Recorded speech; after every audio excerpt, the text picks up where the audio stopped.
Bismillah, salam alaikum wa rahmatullahi wa barakatuh. Dans cette vidéo, je vais vous présenter donc la sourate La Nuit. Bien sûr que je vais essayer de vous présenter un peu une conclusion de ce qu'Allah attend de ses serviteurs et je vais essayer de développer. Donc, je vous propose un tafsir. Bien sûr, ce n'est pas des tafsirs approfondis comme les imams, mais c'est un tafsir qui est rapide, mais qui est quand même important, c'est-à-dire une lecture de base afin de vous faciliter de mieux comprendre votre dîn et de vous conformer à ce que Allah attend de vous. C'est dommage d'être décalé entre sa pratique. Le fait de pratiquer c'est déjà un bienfait considérable et un progrès dans la vie de chacun d'entre nous, mais autant progresser dans le sens de ce qu'Allah attend, parce que c'est dommage de ne pas allier la pratique avec les attentes d'Allah, parce que la pratique n'est qu'une partie. Donc dans l'alignement de l'être, voilà ce qu'Allah attend de nous. Surat al-Layl, et ensuite on essaiera de voir pourquoi cette surat porte ce nom et de faire la corrélation. Donc Bismillah ar-Rahman ar-Rahim. Donc c'est une sourate qui s'appelle La Nuit, c'est la sourate 92, il y a 21 versets et elle a été révélée en période pré-Hégire à la 9e position. Au nom d'Allah, le tout miséricordieux, le très miséricordieux. Par la nuit quand elle enveloppe tout, et par le jour quand il éclaire, et par ce qu'il a créé, mâle et femelle. Vos efforts sont divergents. Celui qui donne et craint Allah, et déclare véridique la plus belle récompense, nous lui faciliterons la voie du plus grand bonheur. Quant à celui qui est avare et se dispense de l'adoration d'Allah, et traite de mensonge la plus belle récompense, nous lui faciliterons la voie de la plus grande difficulté. Et à rien ne lui serviront ses richesses quand il sera jeté au feu. C'est à nous, certes, de guider. À nous appartiennent, certes, cette vie, la vie dernière et la vie présente. Je vous ai donc averti d'un feu qui flambe, où ne brûlera que le damné. Alors, le damné qui dément et tourne le dos, alors qu'en sera écarté le pieux, qui donne ses biens pour se purifier. Et auprès de qui personne ne profite d'un bien intéressé, mais seulement pour la recherche de la face de son Seigneur le Très-Haut, et certes, il sera bientôt satisfait. Alors je trouve que par la grâce d'Allah, cette sourate, elle résume à elle seule ce que Allah attend de nous et ce qu'est la vraie nature de l'islam. Alors, je vais essayer de vous expliquer. Déjà, Allah appelle cette sourate sourate al-Layl. Dans une autre version, dans une autre sourate, Allah dit au prophète Mohammed alayhi salatu salam, ô messager d'Allah, nous savons, Dieu parle, il dit nous savons, parce que Dieu est roi, Lahu al-kibarata, Dieu est roi, et il nous dit, et donc il nous enseigne directement, hein, puisque c'est dans la sourate, donc le prophète nous enseigne la sourate. Aux serviteurs d'Allah, nous savons pertinemment que parmi vous, il y a des malades, parmi vous, il y a des gens indigents, parmi vous, il y a des handicapés, et que tu ne saurais pas toi-même passer toute la nuit en adoration, ni même le quart, ni même sa moitié. Mais Allah dit dans un autre verset qu'il est préférable de prier la nuit parce que la nuit est propice à l'adoration, étant donné que la journée, nous vaquons à de longues occupations et Allah nous y a autorisé. Donc, toutes les prières, donc sur les 50 prières qui ont failli être obligatoires, il nous en reste 5, mais les 35 autres, bon bref, on s'est compris, les 45 autres, elles sont facultatives, mais elles sont surérogatoires d'abord. Donc, c'est-à-dire que Allah nous enjoint à faire des prières supplémentaires, c'est-à-dire les 45 qui ne sont pas obligatoires sont des prières surérogatoires. Il est vivement recommandé de s'adonner à la salat en toutes circonstances, et notamment la nuit pour consulter Allah et prendre agrément auprès de lui pour toutes nos problématiques de vie. Donc, c'est pour ça que quand cette sourate s'appelle El-Layl, moi je trouve que ça attire l'attention de celui qui lit le Coran en cherchant ce qui est la vraie nature de l'islam auprès d'Allah. Donc déjà, quand Allah parle de cette sourate, nous donne cette sourate, donc dans les premiers versets, il jure. Il jure et Allah prend, quand nous promettons quelque chose, de te dire, je jure par Allah. Nous jurons sur ce qu'il y a de plus grand, de plus fort, de plus précieux et de plus stable. C'est Allah.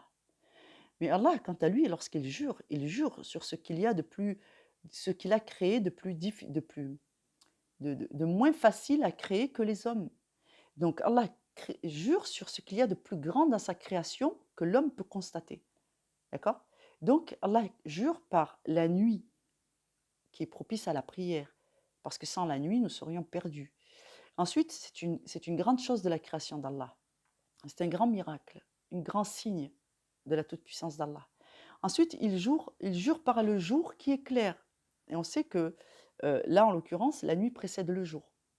Donc, ensuite, il jure par le mâle et la femelle. C'est-à-dire que cette combinaison mâle et femelle, elle est presque dans tout ce qui existe. Et ça fait partie des signes qu'Allah a donnés aux hommes. Allah se suffit à lui-même, mais vous ne pouvez suffire à vous-même. Vous avez besoin de la cohésion sociale et vous avez besoin des autres pour parfaire votre religion. Donc toutes ces choses, elles sont plus grandes que nous en termes de création. Donc Allah jure parce qu'il y a de plus grand dans sa création. Et ensuite, il nous enseigne, et il le dit, et c'est une certitude, que nos efforts sont divergents. Alors, qu'est-ce que ça veut dire? Ça veut dire que dans la vie, vous êtes croyant et pratiquant, ou vous êtes des gens équilibrés, sensés, avec de la sagesse, et vous cherchez le bonheur. Mais vous n'y arrivez pas. Pourquoi? Eh bien, Dieu vient de vous dire, c'est parce que vos efforts sont divergents. Pourquoi? Parce que lorsque vous voulez quelque chose, c'est à Dieu qu'il appartient. Cette chose que vous souhaitez est entre les mains de votre Créateur. Donc, le fait que nos efforts soient divergents, c'est quand on essaye par nous-mêmes d'obtenir des choses, alors que c'est Allah Azzawajal qui a autorité sur ces choses-là. On ne peut pas forcer la main à Dieu. Enfin, il faut être fou pour considérer que c'est possible. Donc, comme on ne peut pas forcer la main à Allah, ce qu'il nous reste à faire, c'est d'obtenir son agrément. Et comment on obtient l'agrément d'Allah? Il nous le dit. Il nous le dit. Vos efforts sont divergents, c'est-à-dire que on refuse à Dieu son autorité lorsqu'on ne fait pas ces choses-là. Et si on les fait déjà, c'est qu'il y a une part de notre être qui refuse encore de se prosterner, de se soumettre. C'est-à-dire quand bien même on peut soumettre une grande part de nous-mêmes, il y a une part de résistance. Et c'est ça qu'il faut trouver. Donc il vous dit, nos efforts sont divergents. Donc il y a une part de nous qui ne fait pas ceci. Donc il dit, celui qui donne et craint Dieu. Verset 6. Il déclare véridique la plus grande récompense. Allah dit que cela, il leur facilite la voie du plus grand bonheur. Et c'est bien ce que nous cherchons. D'accord? Donc, si nous ne l'avons pas, c'est qu'il y a quelque chose à améliorer ici. Ensuite, il dit quoi, le Créateur? Il dit, quant à celui qui est avare et se dispense de l'adoration d'Allah, la première des avarices qui nous coupe de la miséricorde d'Allah, c'est de se dispenser soi-même d'adorer Dieu. Donc, quand quelqu'un te dit ma situation elle est bloquée, je ne sais pas quoi faire, la première des ruqya, c'est de se remettre à invoquer Dieu le plus souvent possible, d'essayer de se souvenir d'Allah le plus constamment possible dans sa journée, de faire du dhikr et de passer des heures dans la soirée à adorer Allah ou à lire le Coran ou à faire quelque chose en lien avec l'adoration d'Allah, de façon à ce que ton cœur s'habitue et que le matin, quand tu te lèves, la première chose à laquelle tu penses, c'est de remercier Allah, d'invoquer Allah. La pensée, la première qui te vient, c'est celle de ce que tu faisais la veille, jusqu'à que ton corps, ton être s'habitue à vivre en présence d'Allah, dormir en compagnie de Dieu. Il est dans ton cœur et dans ta tête. Et quand tu te lèves le matin, c'est à lui que tu penses en premier et tu lui donnes vraiment les adorations qu'il mérite, matin, midi et soir et tout au long de la journée. وسبحان الله حين تمسون وحين تصبحون وله الحمد في السماوات والأرض وحشية وحين تظهرون يخرج الحي من الميت ويخرج الميت من الحي ويحيي الأرض بعد موتها وكذلك تخرجون. Donc ensuite il dit, et quant à celui qui est avare et se dispense de l'adoration de Dieu, donc c'est ça l'avarice, voyez, et celui-ci, Allah considère qu'il est criminel, parce que voilà ce qui est la réalité des êtres humains. Dans d'autres versets, Allah dit que les cœurs se ressemblent. Donc quand Dieu parle avec autant de certitude, ce n'est jamais lui qui se trompe. Et ça, c'est une certitude. Donc, celui qui se dispense de l'adoration d'Allah finit par traiter de mensonge la belle récompense. C'est-à-dire qu'il va douter, c'est un doute intérieur, on n'est pas obligé de le confier aux gens. Mais puisque celui qui parle peut lire dans nos êtres, on n'a même pas besoin de le formuler, il sait ce que nos cœurs dissimulent. Et il dit qu'en réalité, la problématique de ce manque d'adoration et de cette radinerie auprès d'Allah, c'est que quand on se dispense, quand on est radin avec Dieu, on finit par douter de la récompense et de la miséricorde de Dieu. Donc ça, c'est la voie qui mène à l'égarement. Donc, celui-ci traite de mensonge la plus belle récompense. Nous lui faciliterons la voie de la plus grande difficulté. C'est pour ça que je répète tout le temps dans mes vidéos. Je répète tout le temps. Traquer en vous l'hypocrisie, c'est ça le premier jihad. Traquer en vous les incohérences, c'est ça le premier jihad. Et surtout, cherchez scrupuleusement vos zones erronées. Là où il y a des fausses croyances, une mauvaise connaissance de l'islam, une mauvaise connaissance de la volonté d'Allah. Donc c'est tout le principe de ma chaîne. Donc c'est à vous de vous passer vous-même sous votre propre regard avec le maximum d'honnêteté, sous le regard d'Allah. Donc c'est le principe du jihad al-nafs. Donc Allah dit qu'il facilitera aux radins qui en réalité sont en train de subir le poids de leurs doutes sur la réalité de la vie future, il les fera passer par la voie de la plus grande difficulté. Mais attention, c'est pas encore un châtiment, ça. Ça, c'est un rappel. C'est un rappel à l'ordre. Donc celui qui passe par les épreuves qu'Allah laisse atteindre, c'est pour qu'il fasse ce travail de jihad intérieur. Et si Allah ne nous avait pas donné des épreuves, nous serions encore dans notre zone de confort en pensant qu'on est des bons éléments, alors qu'en réalité, on est en manquement de la vraie religion d'Allah et on pratique une religion qui nous semble être la volonté d'Allah, mais qui en fait n'est que la nôtre. Et c'est ça qu'Allah nous demande de traquer à l'intérieur de nos êtres. Ensuite, il dit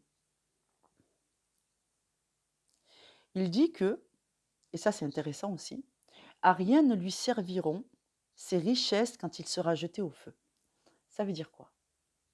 Ça nous ramène à la confrontation vie spirituelle, vie matérielle.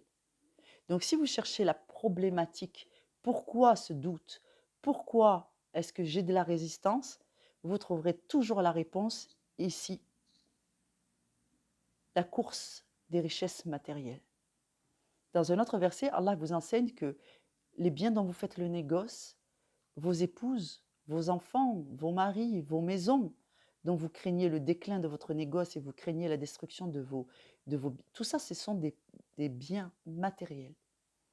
Quand bien même c'est des êtres vivants avec une âme, ils ne vous appartiennent pas. C'est la propriété d'Allah. En réalité, aux yeux de Dieu, nous ne sommes que les tuteurs de nos enfants. Donc ce ne sont pas notre propriété. Nos biens que nous avons, Allah nous en a donné l'usufruit pour un temps. Et dans un autre verset, Allah dit « Et certes, je suis le meilleur des héritiers. Ce que je vous ai donné m'appartient, vous en avez l'usage pour un temps, et vous me reviendrez, et tous vos biens m'appartiennent. » Donc, c'est là-dedans, dans cet attachement de vouloir contrôler, maîtriser, éduquer, amener dans un sens précis les enfants, l'éducation, le choix de vie, de se tenir à dire, voilà, j'ai une carrière, j'ai un plan de route, je m'y tiens coûte que coûte, qui va vous détourner de la réalité parce que ça, c'est du matérialisme.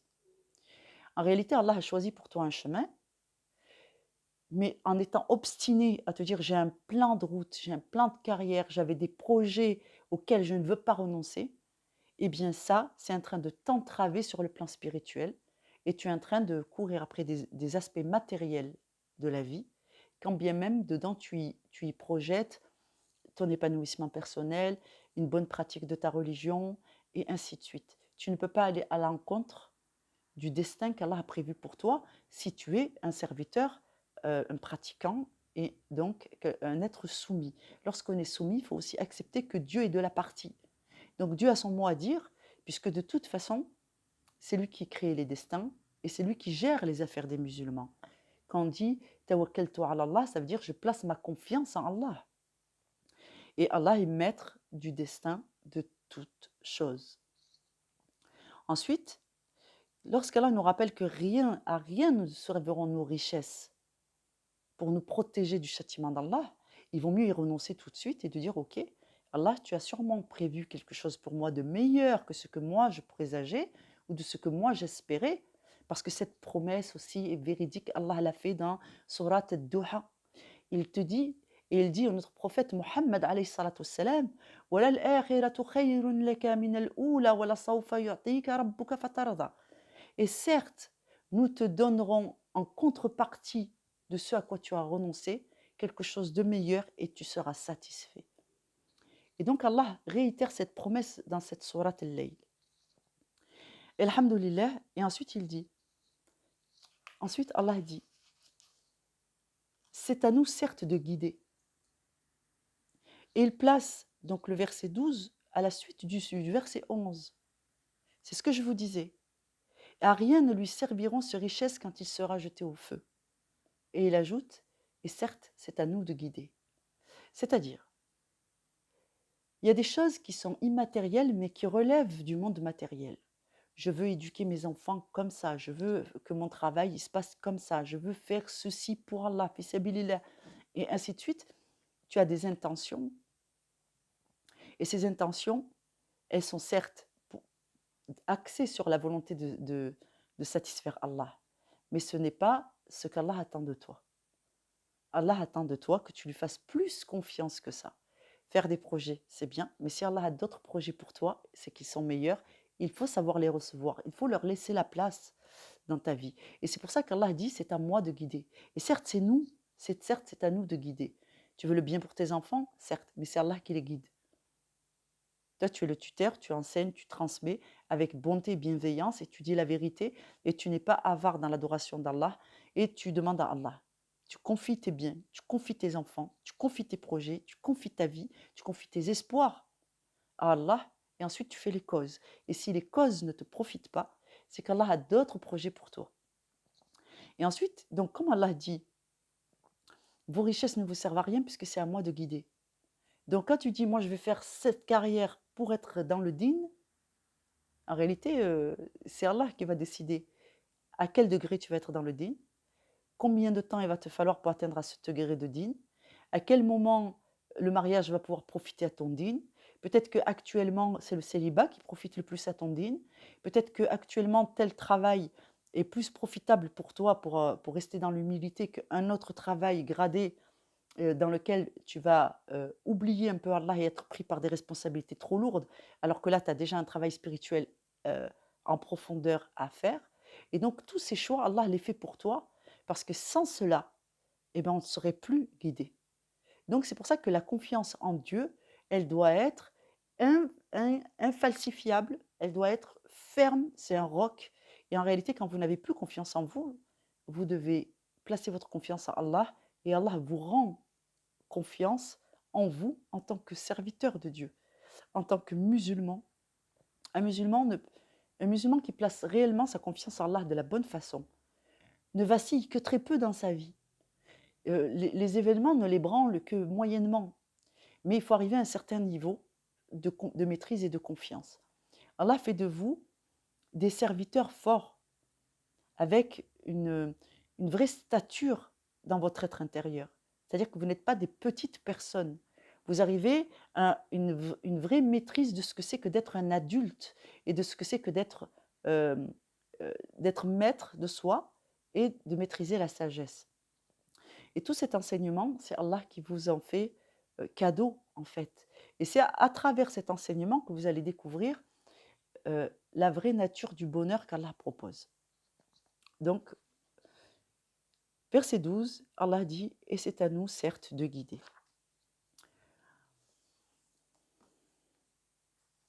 Il nous rappelle quelque chose de très important qui est à l'origine de nos choix. Allah dit, à nous appartiennent certes la vie dernière et la vie présente.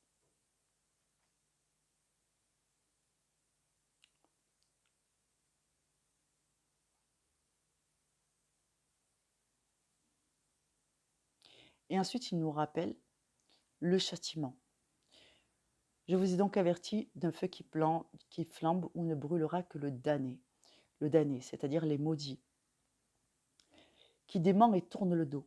C'est-à-dire qu'une fois que vous avez fait votre jihad, et que vous avez trouvé la vérité qui vous fait mal, parce que ça fait toujours mal de se rendre compte qu'on cache quelque chose d'aussi grave. Parce que nous, on est duel. Il y a une part de nous qui est croyante, et il y a une part de nous qui ne l'est pas. Faire une pause. Donc, alhamdoulilah. Ensuite, Allah dit, verset 17. Alors qu'en sera écarté le pieux, qui donne ses biens pour se purifier. Donc, la vraie nature de la zakat, et y compris les zakats surérogatoires, c'est de se purifier intérieurement, c'est-à-dire de se détacher de l'amour des biens de ce monde. Dans un autre verset, Allah parle de gens qui distribuent leur nourriture malgré l'amour qu'ils ont de celle-ci. Et vraiment, il parle d'amour. Donc, vous voyez, quand on fait des zakats, je disais, donc il y a une règle dans la zakat. Cette règle, elle est basée sur le fait que l'aumône est un sacrifice. Le temps de sommeil que tu sacrifies justement pour prier, pour te lever pour prier, c'est un sacrifice offert à Allah. Tu fais sacrifice de quelque chose qui t'est cher. Parce que si tu donnes quelque chose qui ne te coûte rien, ce n'est pas un sacrifice. Donc pourquoi Allah veux-tu, pourquoi voudriez-vous, je vais y arriver, pourquoi voudriez-vous qu'Allah accepte quelque chose qui ne vous coûte rien et pour lequel vous ne fournissez aucun effort? Allah a énuméré certaines règles. Il a dit, quand tu donnes de tes biens aux malheureux, ne donne rien que toi-même tu ne porterais pas. C'est-à-dire, ne donne pas tes poubelles. Pourquoi voulez-vous qu'Allah accepte vos poubelles, votre temps de mauvaise qualité ou vos efforts, euh, ce que vous feriez sans effort, sans même réfléchir et sans y mettre du cœur? Donc non, Allah a besoin que vous mettiez un peu de sueur, un peu de transpiration, donc un peu de fatigue, un peu d'effort, un peu de cœur à ce que vous faites, un peu de l'amour aussi, de la satisfaction de vous-même, mais aussi de la satisfaction d'Allah. Et que tout ça, vous lui donniez, donc, en plus de vos prières, donc ça va avec les salates, et l'intention, bien sûr. Et c'est ça qui fait la valeur de la zakat. Donc, il y a une notion de sacrifice qui est importante, c'est-à-dire que si vous êtes dans une zone de confort au niveau de l'adoration, il va falloir faire quelque chose en plus dans votre adoration pour que ça relève de l'effort et donc d'une vraie zakat pour Allah. Donc, quand vous donnez quelque chose, quand vous vous levez pour faire des prières, quand vous avez fait vos 5 prières par jour et que ça ne vous a pas demandé un effort démesuré, et rajoutez des rak'at, quand bien même vous avez l'habitude de vous coucher tôt et vous avez décidé d'aller regarder le match de foot avec vos amis, sacrifier le match de foot, passez-le en prière à la maison ou à lire le Coran. Parce qu'Allah acceptera cet acte d'adoration peut-être plus que les 5 prières que vous avez fait avec aisance. Donc, voilà pourquoi, alors je n'ai pas dit qu'il ne fallait pas les faire. Je veux dire que la valeur du sacrifice est égale à la pénibilité ou au sacrifice que ça vous coûte. Donc, quand tu décides de donner une zakat de 5 euros et que 5 euros, tu les lâches avec facilité, commence à considérer 10 euros. Si tu trouves que faire une zakat de 10 euros, c'est encore assez facile, ça va, j'ai 10 euros, je ne vais pas me braquer, alors rajoute 5 euros, ça fait 15 euros. Quand tu considères que donner une zakat de 15 euros, c'est encore trop facile, alors fais quelque chose de plus. D'accord? Donc, si tu considères que de préparer un plat, cuisiner et de le livrer à des SDF que tu connais, c'est un plus lourd sacrifice fisabilillah, bien sûr, avec tu lui distribues, tu dis du bien d'Allah, tu leur parles du Coran, tu leur parles des valeurs de qu'est-ce que l'aumône, pourquoi l'aumône. Si tu considères que ça te demande plus d'énergie et qu'en même temps c'est plus satisfaisant pour toi en tant qu'adorateur d'Allah, c'est la zakat qui convient. Donc c'est ça qu'Allah vous demande. C'est comme ça qu'Allah veut que les musulmans vivent. Et il le répète quand il dit, regarde, alors qu'en sera écarté le pieux, qui donne ses biens pour se purifier, et auprès de qui personne ne profite d'un bien intéressé, mais seulement pour la recherche de la face de son Seigneur le Très-Haut. Et certes, voilà la promesse d'Allah, il sera bientôt satisfait. Donc celui qui fait triompher sa cause pour lui-même en tant que musulman qui fait des efforts pour Allah, parce que c'est là, dans cette épreuve, que nous faisons nos preuves. Et qu'ensuite, il dit du bien d'Allah en public, tout en faisant l'aumône qu'Allah demande, qu'il se purifie, qu'il sacrifie de ses biens et de son temps et de son énergie, fi sabilillah, pour Allah Azza wa Jal, tout en disant du bien d'Allah en public. Fait croître auprès d'Allah sa cause en tant que serviteur, et Allah accepte plus volontiers des invocations et des prières que vous faites après de tels actes d'adoration que lorsque vous vous contentez de rester dans votre zone de confort. Voilà, qu'Allah nous facilite donc pour cette explication. Donc globalement, quand on a compris ces règles, on est en phase avec l'islam. Voilà, l'islam tel que Allah l'a enseigné. Je n'ai rien inventé, je me suis contentée de vous lire la sourate, de vous apporter un tafsir minimaliste par rapport à la connaissance que j'ai de mon livre et à ma pratique aussi que j'ai de la religion d'Allah. Qu'Allah vous facilite, qu'Allah vous bénisse. Si vous avez des questions, laissez-les en commentaire. Inch'Allah, je me ferai un plaisir, si je peux, si c'est dans mes cordes, d'y répondre. Tabarakallah wa fikum, salam. Wa alaikum wa rahmatullah.